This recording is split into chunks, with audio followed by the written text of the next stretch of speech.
Write the world-changing book that will help grow your personal brand and your business as it makes the world a better place. Welcome to the Author's Corner, hosted by Robin Colucci. Every episode, we bring you some of the most successful authors, as well as other industry experts, to share some inspiration, motivation, tactical strategy, and fun. We'll also talk about the challenges and trends in the publishing industry. Don't get stuck in the idea phase. Join the Author's Corner today. Start writing the book you've dreamed about. Welcome again to the Author's Corner. I'm your host, Robin Colucci, and today I have with us Dana Pharant. Having built a seven-figure business without sales calls and as a former dominatrix, Dana knows all about owning her power and being unique. She has worked with clients for over 25 years, helping them, as she puts it, keep their head out of their ass so they can scale with ease.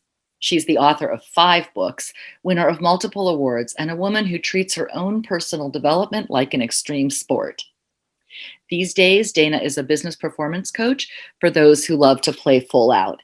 And during today's interview, we will discuss how some of the self-doubt and questions that come up as we're moving through the process of becoming an author.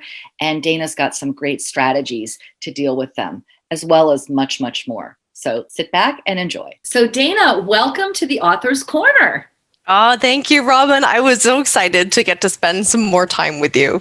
I am so excited too, and I've been really looking forward to this call and this interview. And so, and there's, of course, so many things that I'm not only sure that I want to learn about and hear about from you, but I'm positive our listeners want to as well.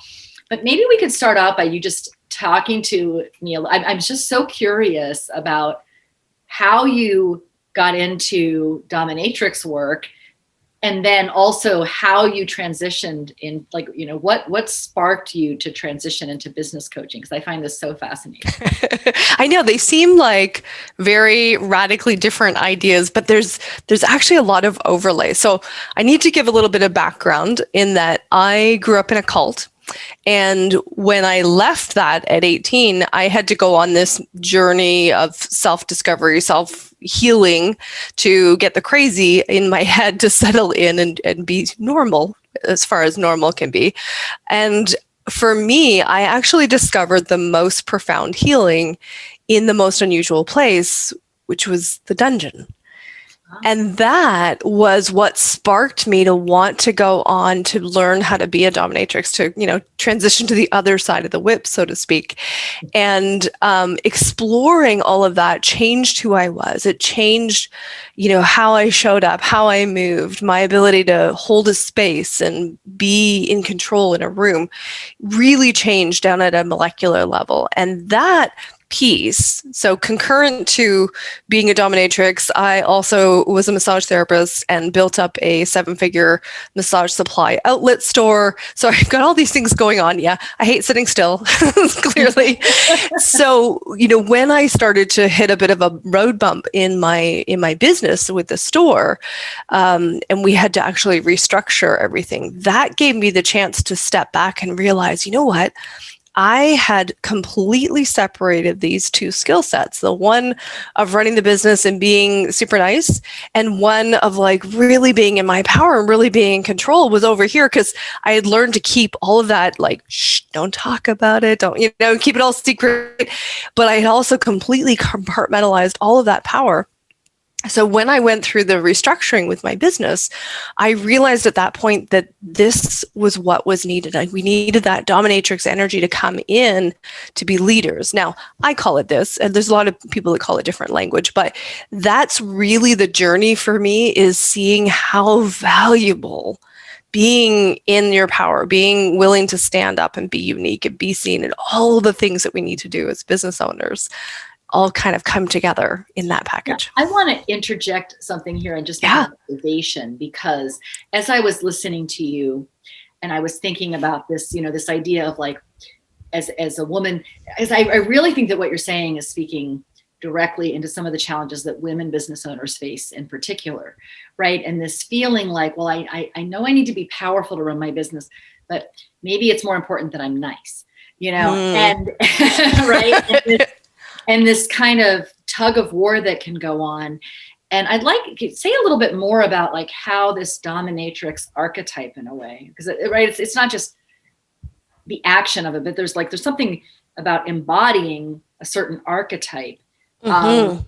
Like, can you talk a little bit more about how that can inform you as a business leader? Because I just think that's so interesting. Yeah. So let me dispel a couple of myths, because, Hollywood is where most people get their idea of what a dominatrix is. And Hollywood is so great at portraying everybody's profession. Ask any lawyer, or ethnicity. Hollywood is terrible at portraying anything. So, Hollywood picks up on the sensational piece of where, it looks like the dominatrix is in charge and she just gets to boss people around and do whatever she wants. And that's not really what's going on. So in reality, what's happening in a good session, I mean, there are some bad sessions, but in a good session, I would sit down and I would spend a good 4 hours negotiating with my client. And at that point, we're peers and we're saying, okay, what do you want? What do you not want? What do you want to try? What do you not want to try? What are your potential triggers? What words do you like? And really just, diving into it, because it's different for everybody. And then from there, I step into a place where it's like, I'm going to hold all the power. We're going to pretend that I have all the power, so that we can play out this scene. You pretend that you're submitting, and we role play this, but in actuality, the person who's the submissive has the ultimate control. They always have the final stop. Mm-hmm. And so what's really happening is that they are in charge. I'm in a high level service position. Right. So, but I'm willing to step in and hold that power. And this is where I think the correlation comes in most effectively to business. We as business leaders have this position of power, so to speak, but it's not a power over that it looks like in the first place. It is a power with. And we know from countless experiences, countless examples, that the most effective leaders are those that rise their people up. They elevate everyone to be with them, not under them. Right. So that's the bridge that I make in those two pieces. Yeah, that's brilliant. That's brilliant. Thank you. And still being able and willing to stand in the power that you do have. Right. Yes. And yeah, so it's not a choice between I'm either going to be nice or I'm going to be powerful. It is very powerful to be nice, and at the same time, holding your power, holding your boundaries. I don't love the word boundaries. That's why I put it in quotes. When we hold our position of like, this is what's okay, this is what's not okay, and here's how I expect you to treat me, then we can continue to be really nice to people and be really firm that when they cross those lines, we step in and say, no, that's crossing the line. If they continue to cross the line, you're out. And that's where, we can get to be nice to us as well as other people. And I think that's kind of one of the things for women in business. It's like if I'm being nice to other people, that means that I get to be, crapped on, walked on, but it's both. It's not an either or, and you should never settle for an either or. Yeah. Yeah. And being nice is probably a terrible term, right? Because it's it's kind of like you can be firm and polite. Yes. And sometimes you're firm and you say nothing. It's just being firm in, it's like, this is holding your space. Yeah. This is who I am. Yeah, fantastic. Yeah. So, all right. So one of the things that we started to chat about a little bit, and I wouldn't let you continue because we had to get it on tape, if you will. And I started to ask you about this idea of, something that comes up so often with authors, and I mean across the board, highly accomplished people, from the brand new person who's just getting started to the highly accomplished, international award winning in their career person. Everybody encounters at some point this feeling of an imposter syndrome, or the fraud factor is another way of putting it. And often this can actually block someone at various points in developing their book.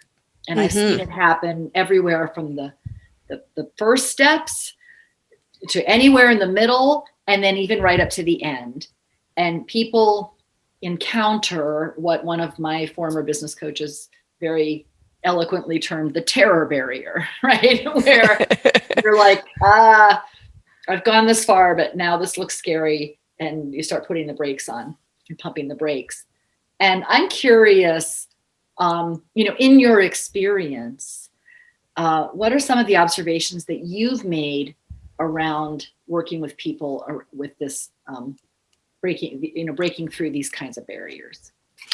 Yeah. So this leads me into one of my rants, which is that like the majority of people, when you get to that terror barrier, so many coaches and so many, well-meaning people will say to you, well, change happens outside the comfort zone. So just, push through it. And I'm sorry, but that is completely counterintuitive to how your brain actually works.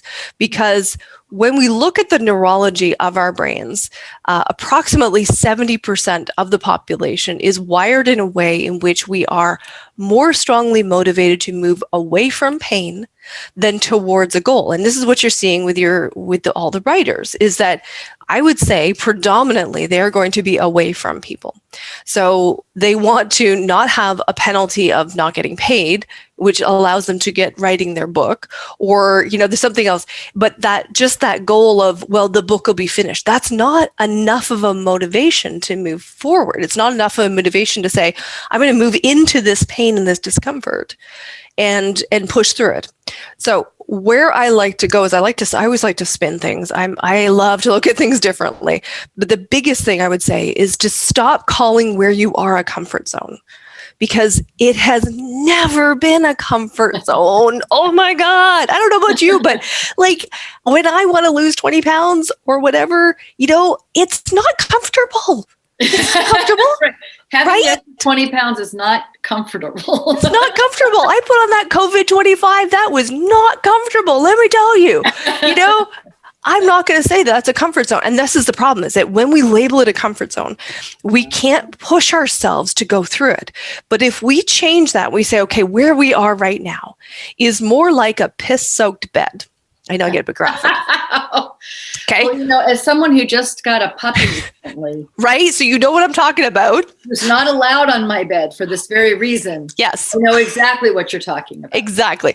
So if we think of that, it's like it's warm and squishy and comfortable for about, 30 seconds. And then it smells and it's cold and it feels clammy and it feels awful. And that's where we are. That's that supposed comfort zone. No, if we look at it that way and say where you are right now is the piss-soaked bed. But if you get up and you get into the shower, you're going to feel better. Mm-hmm. And this is the change that we need to make in the wiring of our brains, in saying we need to set it up so that where we're going is the pleasure zone, is the excitement zone. And where we are right now is the pain zone, because people are motivated more strongly by moving away from pain. That's my big rant about that. I say there's no effing comfort zone. I love that. Thank you. Because it's true, right? Like it's a misnomer. Yeah. To say that it's more comfortable not to have your book done. It's not. It's not, because especially, if you're waking up every morning and you're like, oh, I really got to work on my book, or you're going to bed every night, oh, I really should have worked on my book, or you're waking up in the middle of the night. Yeah. Is that your comfort zone? Yeah. So I would say, if you want to work with how the brain actually works, two things to consider when we look at neurology. And, I love studying neurology. I'm a bit geeking out on it. One, make sure that you're moving. So physically moving. This is a downside for most authors. Get yourself a treadmill. You do not have to be running. You can just walking pace, half an hour every day will get you moving, because it gets that whole dynamic of I am moving. The other thing is to nudge yourself in 5-minute increments. I'm going to write for 5 minutes. Mm-hmm. And then when you get to that end of 5 minutes, you go, well, I can write for 5 more minutes. And you can 5 more minutes your way to completing the entire book. So true. That reminds me of a personal trainer I had for a while. And he was like the best motivator I ever had. And I remember, because he would make me do these HIIT training things. I think it was before they even called it HIIT training, but this And he'd be like, come on, 100 RPMs on the bike for 2 minutes. And I'd be like, 2 minutes. He's like, you can do anything for 2 minutes. And it's true, right? Like, what could you not do for 2 minutes? I mean, right? You really can tolerate quite a bit. You can in those little increments. Exactly. I mean, yeah. There's been a lot of scientific studies to show that an incremental training is far more effective than trying to, bite off a big chunk. So, working with how your brain actually functions as opposed to trying to fit in to other people's ideas is far more effective for busting out of those things. Now, the third layer with this, I would say, is that you need to, at the end of each 5 minutes, celebrate. Okay. And I do mean it, like get up and shake it, right? Like you really got it so that you reinforce for yourself, hey, I didn't die. I did 5 minutes of writing. I didn't die. Woo. Right. And what that's going to do is it reinforces for your brain that this is the good behavior. So this is the carrot. And then we're moving away from the pain of not writing the book. Mm-hmm. Mm-hmm. This is so brilliant. This is like the recipe to beat writer's block is what this really is. Never mind the fraud factor. Like that seems like another conversation. Like this is brilliant guidance for breaking through writer's block. Thank you. Yes, thank you. And I'm sure our listeners will thank you too. This is really great advice. And it's so interesting because writer's block, in my opinion, is also a myth. Yes. And it's really, the question is, because there's not anything in the way, but the approach and the mindset about it. Well, that's it, right? It's what I call your monkey brain, right? Your monkey brain gets in there and starts talking to you and says, oh, well, that's crap. And one of the tricks for that you probably already know is that just let yourself write 5 minutes of crap. Yes. Right? Write the absolute garbage. This is crap. I don't know what to say. This is stupid, right? Like actually type those things in or handwrite it, whatever your method. But in doing that, again, how the brain works, it frees up. The monkey mind has now had its voice. Now you can stick some duct tape on that thing, tape them to the back of the bus. I love visuals, right? Like tape the monkey mind to the back of the bus, and now go on and just write because you've already gotten rid of the crap, and everything you write after that, it's going to be better. And you know what? That brings up another point that I'm going to add to your point, because one thing that I have found in my own writing and as well as clients is that usually your actual opening line for whatever chapter or whatever it is that you're writing usually doesn't show up until you're anywhere from 3 to 5 paragraphs in. And so one of the biggest mistakes people can make, and one of the biggest causes of writer's block, is trying to write the perfect first line before you write anything else. And so, it's similar to what you're saying, but just like even after you get past the monkey mind, write 4 paragraphs before you try to edit anything. Write 5 paragraphs. Don't worry about, how great the lead is, because, that first opening lead paragraph, because it probably hasn't been written until, and then you just go and you see it, you can see it and you go, oh, there it is. And you just cut and paste and move it up to the. Yeah. It's so in line with what I've learned about copywriting and the same kind of thing. So if I'm writing posts or sales copy, you write all of it and then you come back and you write your subject line, you write that, hook at the beginning, but it's not until you've written the content that you go, oh yeah, this would make the perfect opening for all of these pieces. It's, the lessons and learnings can translate over across the barriers. Yes, and they translate so well. So tell me more. What is one of the most interesting things that, in your mind, that translates from your dominatrix work to your business coaching work? Like what is something that you find a really interesting translation in your experience? One that I have a lot of fun with is this concept of surrender. So again, I'll just explain briefly. So inside of a scene, and we call them scene because it's very often there's no sex involved, which again is contrary to what most people think. But inside of a scene, what the submissive is looking to do, or the submissive or the client, they really want to be able to get to the place where they just let go of everything, let go of their worries and their concerns. And quite often these are very high powered people in, they have a lot of responsibility. So they need that time where they just can like let go and completely surrender. And I find that for most business owners, and particularly women, God bless the women, but they can be control freaks, really. And there's a need to surrender to being able to listen to our intuition, our inner knowing, that inner wisdom, those nudges, that inspiration, those things require us to actually let go of control. So very much like we were saying about the opening line, let go of needing to control the opening line, get busy writing it, and then boom, something will just pop off the page. That's surrender. That's that moment of just allowing yourself to be really open and present. And so for me, that energy is vital for people, not only for, stopping the whole burnout and overworking, but also as a balance and finding those key pieces of where you're going to lean into next in your business. Yeah, that's brilliant. And, another thing that you said earlier that ties to that too is that movement. Like, how often is it that we get our best ideas? I don't know about you, but a lot of my best stuff comes when I'm walking on the beach, right? Mm-hmm. Or, you're doing something else. Yes. Right? When you're not, and that ties into that surrender, right? Because you're not trying to figure it out. Exactly. When you're not pushing at it, then it can drop in. It's so incredible. For me, it's a shower. Of course, I live where there's lots of snow in the winter. Can't always walk on the beach. But it hasn't been it's not a picnic to walk on the beach a lot of days in Connecticut either. Yeah, but there is definitely, we need those balance points. We need something where we're stimulating our brain differently.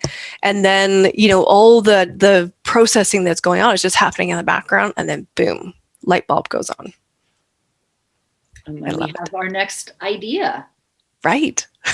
The next bestseller. Yeah. Possibly. So I know you have a couple of books. I do. Out. Anything in the future? Oh, there they are. Slide over. In the future, I've been tossing around what book to do next. I'm probably going to take another stab at my Badass Intuition. So right now that's kind of an intro book that people can pick up. So if you go to badassintuition.com, you can grab a copy of that.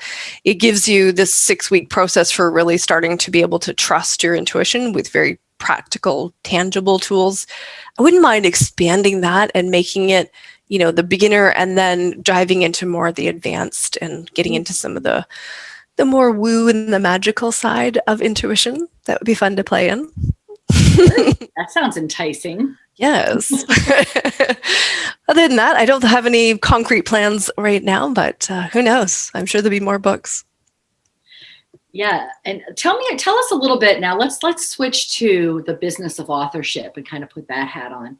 Like, sure. How do you, because I know a lot of our listeners are writing a book to help grow their brand and their business. So share with our listeners a little bit about how do you, because there's so many ways to do it. What are some of the strategies of how you employ your book to help expand your brand and your business? Yeah. So I would say like my primary book, which was the one that I really put my most heart and soul into. So the Become a Badass in Business, that's my primary one. And that one I crafted really with the reader in mind and saying, okay, I want them to walk away with tools. I want them to, even if they never work with me, I want them to have a good basic understanding of here's a whole bunch of tools that you can do to get yourself into more of this space of the inner dominatrix, into being that badass. And then, of course, woven in there, I was very intentional about seeding it to work with me. So when I talk about certain things, I may, intersperse with a little bit of client stories or, kind of showing them how they can take it further. And a lot of it's woven through the story. So I think that's the very first thing, is to be very intentional when you're writing it. Then for me, my books are always for sale when I'm speaking. I've been using the books to get speaking gigs. Sometimes the books are promotional when, if maybe we package it in and we say, okay, you're going to pay me this much for speaking, and it's going to include so many books. There's so many ways that I've played with it. The very first book that I wrote was really so that, when I was getting out there speaking or promoting myself at tables, at fairs and things, I had something for the table, because coaching doesn't, like, what am I selling? Right? Kind of boring, needed something for the table. So that was kind of a quick and dirty, get it out there book to have a table maker. So to speak. Yeah. So I would say those are my key ways. Of course, I did the Amazon bestseller promotion and, have that title and making use of those pieces. And then, money continues to just trickle in. I love it.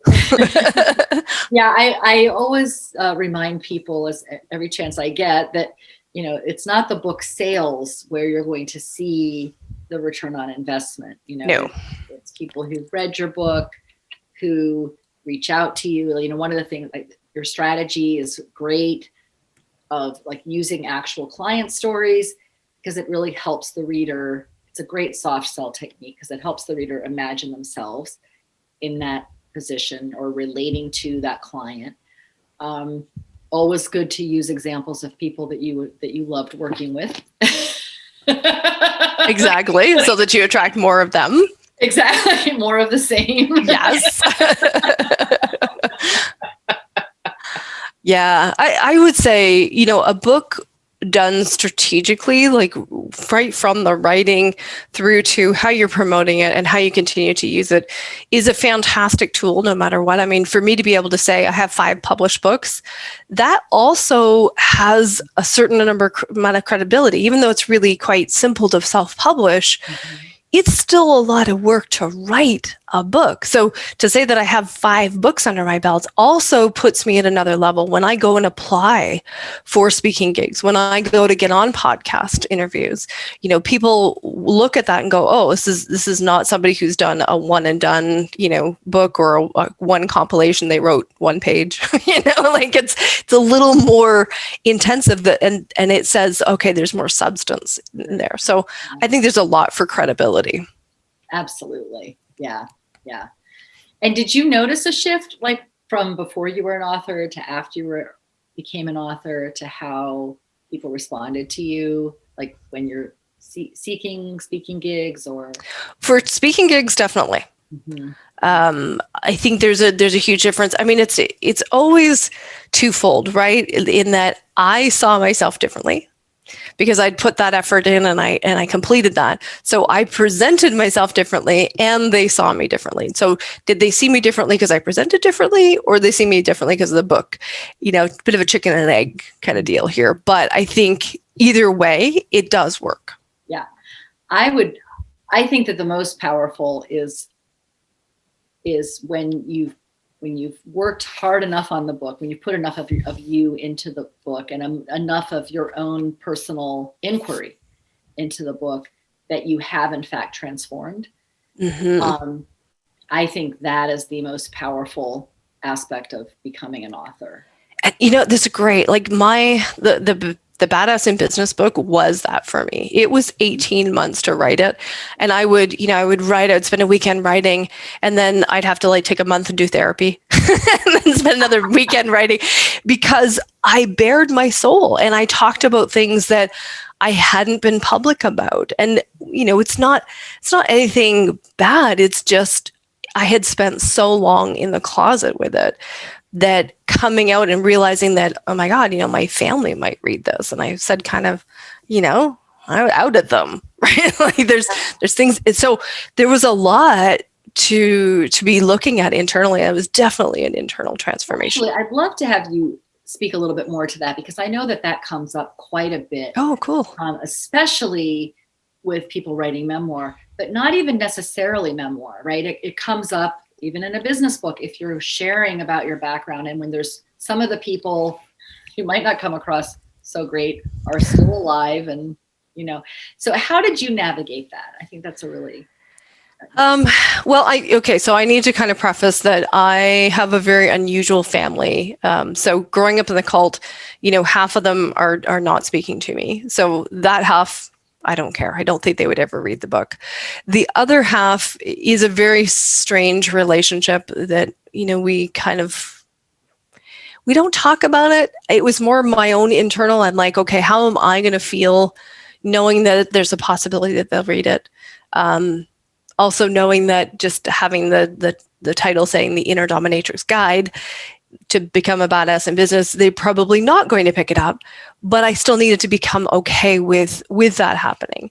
And what I came to was that I softened some things. I softened some truths and it's not that I lied about it, but like I decided to just tone it down a little bit. So when I talked about leaving my father's house and moving into my mother's house, my mother is a sex addict and alcoholic, or was. She's clearly not practicing the sex addict anymore. She still drinks. She's a bit older, Not for lack of trying, though, right? Right. Just the pickings of men gets a little bit thinner at her age. So, but I just made a reference to like sex, drugs, and rock and roll in the house, rather than really labeling it and saying this is what it is. So for me, that felt like a way to make peace with it. And I spoke with a lot of people and I said, okay, well, because there was a lot of discussion around what is your intention? What do you need to say? What does the audience, the reader, what does the reader need to know? Because they do need to get that my childhood was extremes, cult and sex, drugs, and rock and roll. Like it doesn't get more crazy extreme than that. Right. And this is part of where, when you look at, I kind of hope people see me as sane, but to realize how crazy I was and how much I've transformed. So that was what was important. It was just evaluating for me what needed to be in there as opposed to where I have this desire to tell the absolute truth on everything. You navigated that so well, really, for someone who, is a first-time author especially, but really, my mentor was a world-renowned journalist. And I remember there were a few times when we were working together and, we learned things about people that were definitely interesting and titillating, but the standard was always, is it essential to the story to include it? And there were things that we left out because they would have caused unnecessary pain and they were not essential to understanding the story or even the character. And so, bravo. Thank you. Point for Dana. All right. Star for Dana. Awesome. Thank you for sharing about that, though, because I know this does come up for people. Mm-hmm. And, it can be really something to wrestle with and something that can feel very scary. Yeah. And it's, it really is what's going on in your mind. And some families, you're going to need to navigate that very differently. Mm-hmm. If you care about maintaining a relationship with your family, then, there may need to be a discussion about, hey, this is going in the book because it's an important part of my story. And you now need to deal with your stuff about that because that's not my stuff. Right? Your stuff about being outed is your stuff. I'm going to be gentle. You can have some input, but I'm not going to stop saying what I'm going to say. Like I can word it differently, but I still need to say it. And so I love hearing. Does everybody hear how great Dana is at laying boundaries? I should hope so. As a former dominatrix, I should be good at this. Talk, young lady. Yes. Well, years of dealing with bratty submissives in the dungeon who were constantly trying to push the boundaries, you get really good about, no is a complete sentence in my world. Yeah. And, that is something interesting too, maybe you could speak to is, when you are working with high level, very powerful people as clients. And it's interesting because even if you're not in a dominatrix situation, like I work with, that level of people as well. And they really, in my experience, without the whip, or at least a visible one, but yes. but they want me to be in control. They do. They want their coach or whoever their facilitator is to lead them. Yes. And they are so relieved and grateful. It's very true. I do find like the higher up you go, as far as, people who are accomplished, whatever, they're looking for somebody who is stronger than them, who can hold a bigger container than them. It's like, have you got me? Is basically what it is. Have you got me? So they will test you to see. And if you cave on those things, then, they've lost respect for you.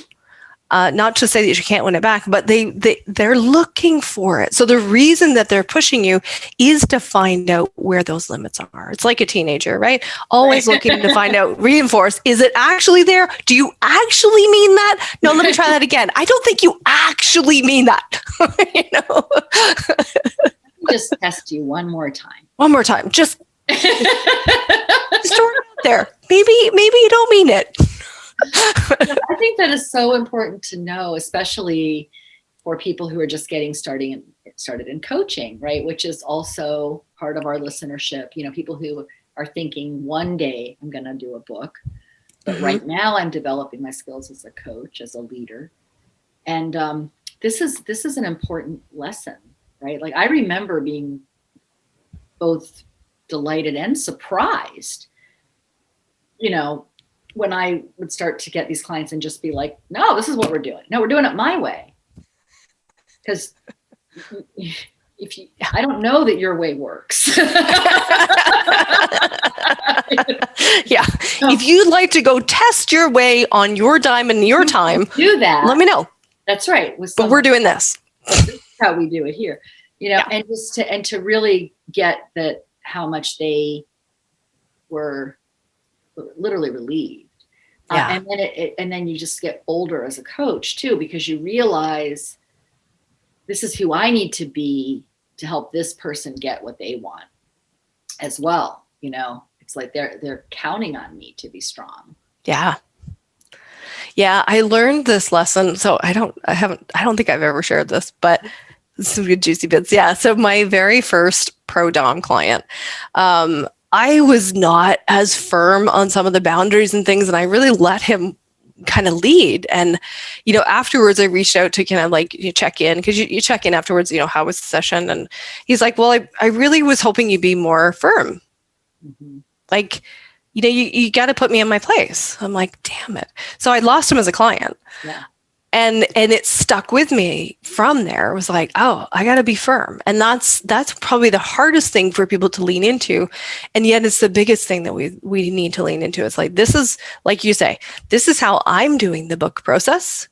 You're either on board or you're not on board. I had a client come back to me who the first time around, he wasn't committed into a full package. So it was just a pay as you go. And he farted around in his sessions. It drove me crazy.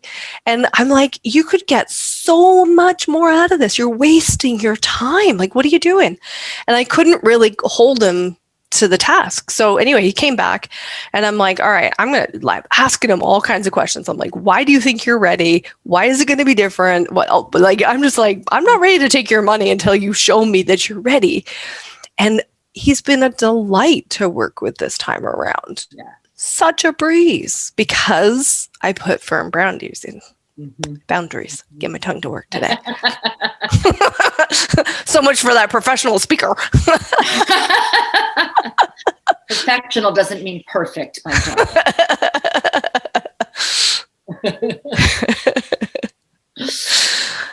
Oh, wow. Well, oh my goodness. What have I not asked you that I should be asking you? Oh my goodness. Yeah, we've covered some great stuff. So is there anything else that your authors or would-be authors, how can I help them so that they can get their book out in the world and get their voice heard? What do they need? What do they need? What do you think they probably need? Based on your experience. Based on my experience, I think the biggest thing that I see with authors is that piece of it's not good enough, or, oh my goodness, everybody's done this topic, or, having a million reasons why, no, I shouldn't. And I think it comes down to, doing that inner journey, that inner exploration of, what am I awesome at? Why am I awesome?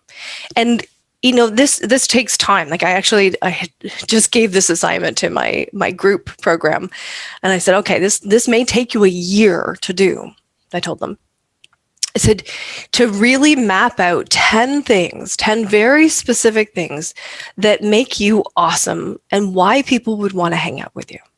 And as you develop that list, you start to really own it and reinforce it. And so there's this process that I take people through with being able to work with their inner children. So we create a whole sanctuary so you can play. And it's a reinforcement, kind of like reparenting, so that those messages are the messages that are going into your kids as saying, I'm awesome because, and you have that list. And I'm awesome because, and so you're leaning on those messages and, continuing to put the duct tape on the monkey mind. So that would be the assignment that I would leave for you listener, would-be author or current author, is to really start to make your list and have that piece to lean on anytime you feel like you're less than or not good enough, to go back to that list and say, yes, I am, and here's why. Brilliant. I love it. And that really brings us full circle from where we started, which was thinking about the imposter syndrome and the fraud factor. And, how do we get over ourselves so that we can start writing, finish writing, go through publication, start promoting the book, which is probably a whole other podcast. Yes. And if you really get stuck, call me, because that's where I get your head on straight so that you can put these things into place. With or without the whip? I don't know. Right. Well, I've retired the whips. The whip is retired. Okay. Those of you who might have been looking forward to the whip, that's retired. That's a whole different price point.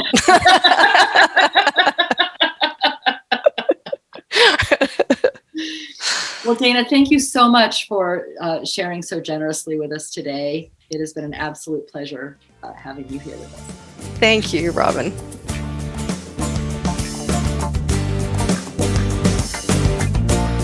Thank you for tuning in to another amazing episode of The Author's Corner. You're one step closer to writing the world-changing book you've dreamed about for years. To access today's show notes and other helpful resources, simply visit our website at theauthorscorner.com. A positive review would be appreciated. Until next time.